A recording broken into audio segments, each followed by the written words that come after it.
Uma situação muito, mas muito polêmica envolveu, no ano de 2012, uma das figuras mais conhecidas da área de segurança pública aqui do estado de Santa Catarina, que é um delegado que tem o seu estilo muito particular, que é o delegado Jorge Giraldi. O fato foi que foi vítima de um homicídio naquele ano de 2012, uma mulher, o nome dela era Ivonete Genuíno, ela foi assassinada a tiros dentro de um carro, inclusive no banco de trás estava também um bebê, que foi encontrado posteriormente, e na oportunidade o caso acabou sendo arquivado. Anos depois, em 2015, o Ministério Público, através de um promotor, Dr. Márcio Veiga, reabriu esta situação com um processo de investigação complementar, o chamado PIC, que permite ao Ministério Público fazer uma investigação paralela. Com a reabertura deste processo, voltou o caso à tona porque nele estava sendo acusado pelo Ministério Público de ter participado deste assassinato o delegado Jorge Giraldi e também com a participação, segundo disse na época o Ministério Público, do policial Jacques, também lá da DIC na época de Araranguá. Só que os dois foram absolvidos agora. Depois de tanto tempo, eles estão absolvidos e o delegado Jorge Giraldi vai se pronunciar na televisão pela primeira vez aqui na RTV Criciúma para falar sobre esse caso, delegado, porque muita gente, muito se comentou, esse caso foi polêmico na oportunidade. Na época, inclusive, um ex-companheiro da Ivonete chegou a, no ar até, acusar o senhor e outras pessoas de terem feito isso. E agora, delegado, o que dizer? Vocês foram absolvidos dessa situação. O que o senhor tem a dizer? O senhor sempre fala que sofreu aí um dano psicológico muito grande com tudo isso. Olha, boa tarde, Zanini. Sucesso na sua nova...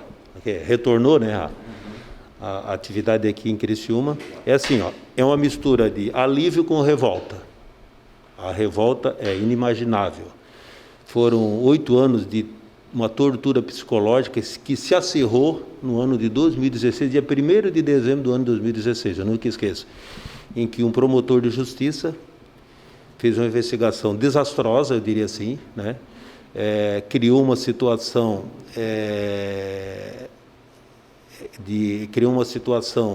polêmica, né? Me destruiu psicologicamente e me denunciou, né? Como eu sendo o autor, e com a coautoria do policial Jacques, um policial que trabalhou comigo durante muito tempo. Então, isso aí, o que eu tenho para dizer é que, realmente, eu já fui julgado e condenado pela sociedade, infelizmente. Existe no mundo atual 3 tipos de justiça. A justiça divina, que é implacável, a justiça dos homens, que às vezes é falha, e essa porcaria de manifestação via redes sociais, onde as pessoas julgam, jogam pedra, sacrificam pessoas inocentes. Então, na época dos fatos, eu nunca esqueço, é bom que se diga, ainda tem muita gente ainda questionando a decisão judicial, é bom que se diga aqui perante a todos que eu fui denunciado pelo promotor de justiça, Dr. Márcio. Posteriormente, ele foi transferido, assumiu o Dr. Gabriel. E durante a fase de instrução criminal, aquele castelo de areia formado pelo Ministério Público, com informações trazidas por desafetos meus, principalmente dentro da polícia, que eu tenho muitos desafetos dentro da polícia, construiu essa farsa, essa mentira, pediu a minha prisão preventiva, graças a Deus, graças à racionalidade das pessoas que analisaram esse feito, eu não fui para a prisão, porque o desfecho poderia ser trágico.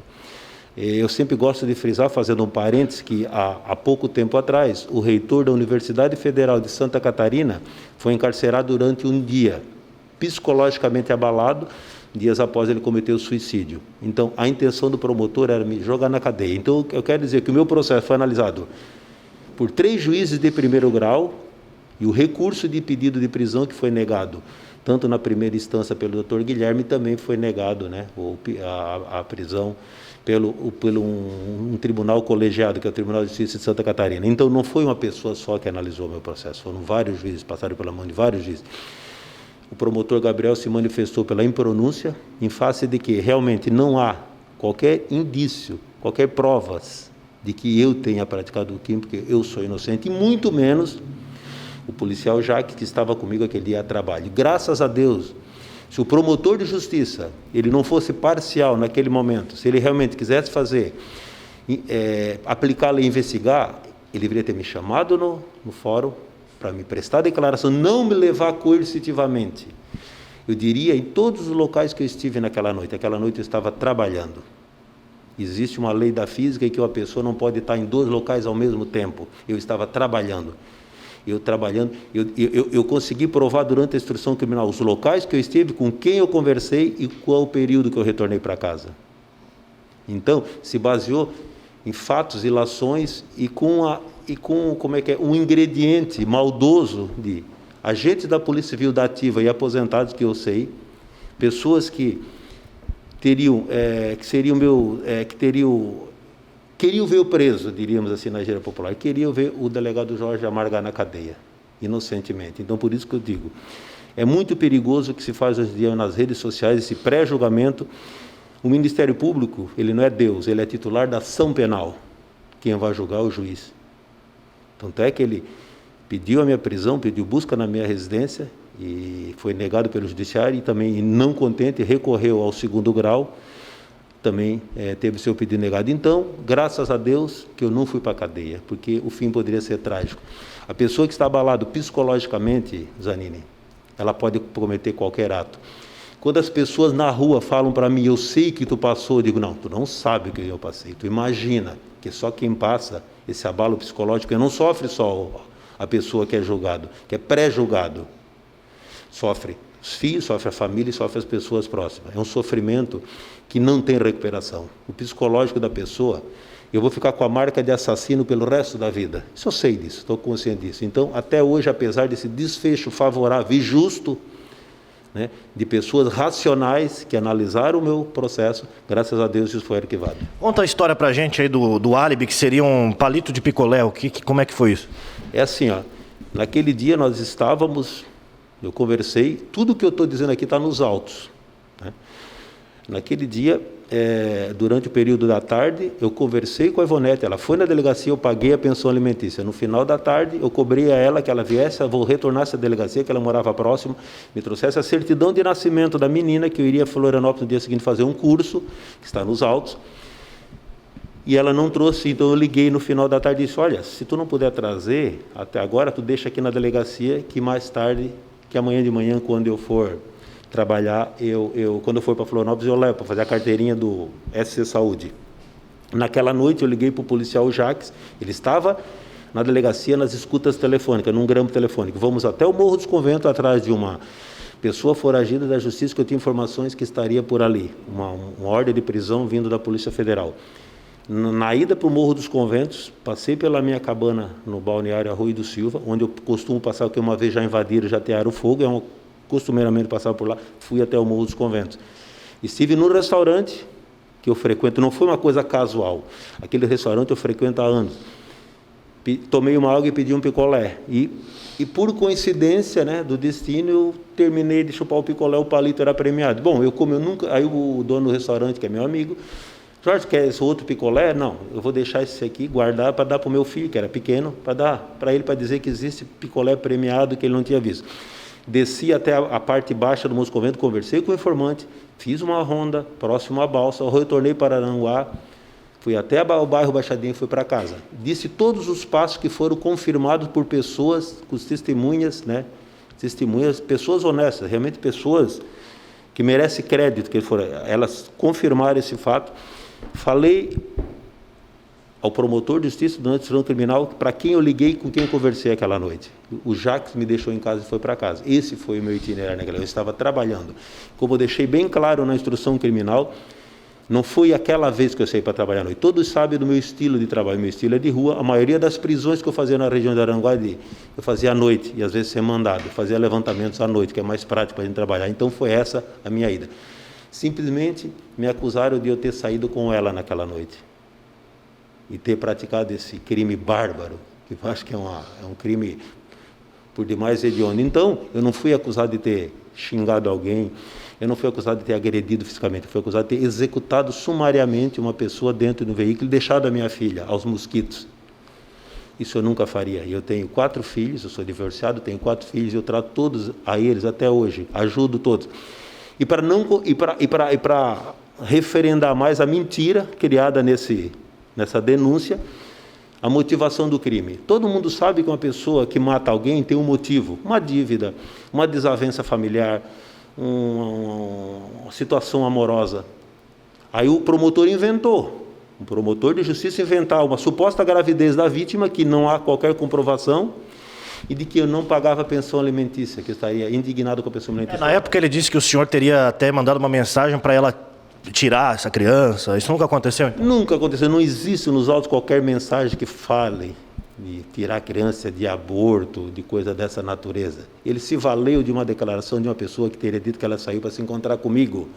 E depois eu teria intimidado essa testemunha, a testemunha lá de Santa Cruz do Sul, da qual eu fiz um procedimento por aborto, que ela abortou. Aí que apareceu na época a palavra Citotec, que era amiga da vítima. A vítima tinha foi um relacionamento relâmpago que eu tive. Nem eu particularmente entregava a pensão alimentícia para ela, mandava alguém entregar, uma policial minha, para não ter acesso com o ex dela, porque o ex a perseguia, eu sei disso, porque ela me contava, a perseguia e não deixava ela em paz. Então essa foi a situação. Então, em cima de informações, está lá nos autos do processo, a informação, olha o que inventaram, coisa de policial isso aí, que eu teria matado ou mandado matar a vítima, eu teria apanhado a arma do crime, teria mandado um policial esconder na casa de uma policial para, dias depois de pegar e jogar dentro do rio. Eu falei, excelência, eu seria muito primário. Tinha um mar ali perto, se ela for executada, tem um mar, tem rio, tem lagoa. Por que eu envolveria pessoas? Eu simplesmente jogaria dentro do rio. Eu trabalho com investigação. Eu sei muito bem que dá de fazer rastreamento via celular. Então, os meus celulares foram apreendidos, não acharam um indício de prova sequer contra a minha pessoa acerca desse cometimento do crime. Então, foi a vida de duas pessoas que foram devassadas de uma forma genérica, que causa esse dano abalável. Infelizmente, ainda há pessoas, apesar de ter sido reconhecida, né, a minha inocência, existem pessoas que insistem em falar de que eu seria o culpado. Mas agora eu vou dizer uma coisa, eu não vou aceitar mais provocação. Eu fiquei 8 anos calado, tanto é que é a primeira vez que eu estou me manifestando publicamente, através de uma rede. Eu aguentei 8 anos, agora não mais. Duvido, eu estou desafiando qualquer pessoa, somente dessa rua, que chegue na minha frente, que me chame de assassino, ou faça qualquer gesto que fazia assim desse tipo, ou fazia gesto assim para mim. Eu engoli muito tempo. É doloroso. Um delegado de polícia que exerceu uma função durante anos, sem ter nenhuma mancha no passado, ser acusado injustamente e sofrer as consequências que eu sofri. Então, as pessoas, quando forem apontar o dedo para alguém, pelo menos tenham consciência do que esteja fazendo e tenham certeza do que esteja fazendo. Não através de fofoca, não de uma investigação desastrosa, né, que quase que me botou na cadeia. O senhor imagina, pelo que o senhor conversava com a Ivonete, quem pode ter feito isso com ela?